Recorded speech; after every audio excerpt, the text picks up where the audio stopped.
Hey guys, it's Maggie and I am back today. Today I'm getting fluids. And like I said in my last video, I'm a little bit nervous for the IV just because like 50% of the time it goes really well and everything's great. It's a one shot and done. And then the other 50% of the time it hurts. So we're gonna go get fluids today. I'm gonna keep my fingers crossed since last time it wasn't so great. Hopefully today is a lot better.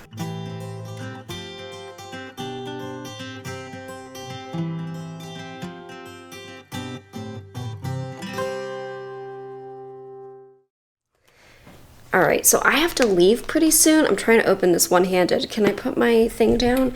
I have my camera on a tripod. That is not very good. See? It's a little floppy. But I'm getting one of my diamond sachets from Convatec because my output has been a little bit watery. I actually took 2 things of Lamodal last night and slept really good. But my output is watery again this morning. It did help overnight though, so I'm gonna put one of these in my ostomy bag, gonna empty it one more time, get all my stuff ready to go, because I actually have to leave a little bit earlier. When my appointments are this early, the traffic is worse, so I need to get going. So I'm gonna go empty my bag, put this in, and we'll get ready to go. All right, I am running up to the car now. I just got a shot of my violas for you guys. It's the first time I'm growing them, but I would say that I've had a lot of success growing them this year. Okay, let's see if Zach filled up the car for me. He usually does. Keep your fingers crossed, let's see. Woohoo! I don't need to fill up, awesome. Yeah, I don't know, I guess everybody's heading to work at this hour. It's almost 8 o'clock. Or like, it's like 7:45. So I leave a little bit early. I'm supposed to be there at 8:55. Give myself an extra 10 minutes for traffic. And that's not even my phone connecting to the car. It's Zach's, who's in the house. One moment. All right, let's get going. Hopefully today is a good day. Hopefully it's the 50% good today. We get an easy IV, we'll get nice and hydrated. Hopefully my head feels a little bit better. I did try to hydrate beforehand to hopefully make the IV process easier, which is just, it seems counterintuitive because I'm going for hydration, but I did what I could. I took in as much fluid as I could. I did my electrolytes. I've got my electrolytes here. I do have a cup of coffee too, because, you know, it's 8 in the morning and I'm tired. I could have stayed in bed a little bit longer, but let's get going.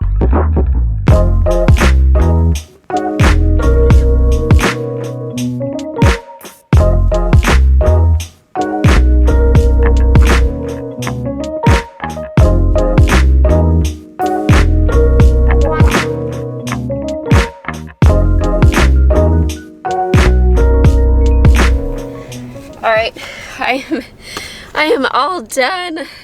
Got my IV. Oh my gosh, guys, I'm so excited. That was the first time I think that in a doctor's office I have weighed over 100 pounds. I went to the bathroom and like did a happy dance after. I'm so excited.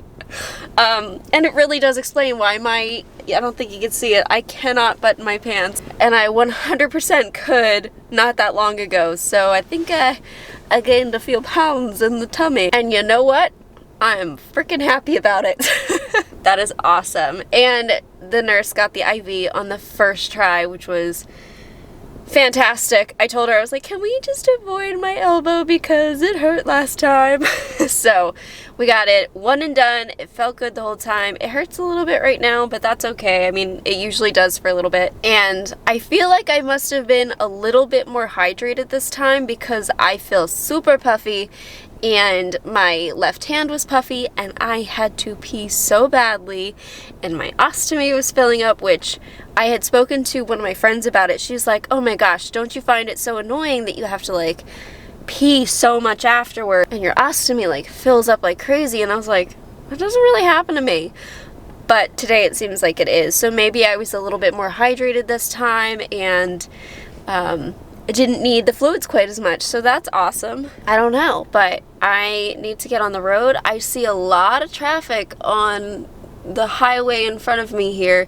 The parking garage kind of looks over the road, so I hope that's not the way I'm going, but I think it might be. Actually, who am I kidding?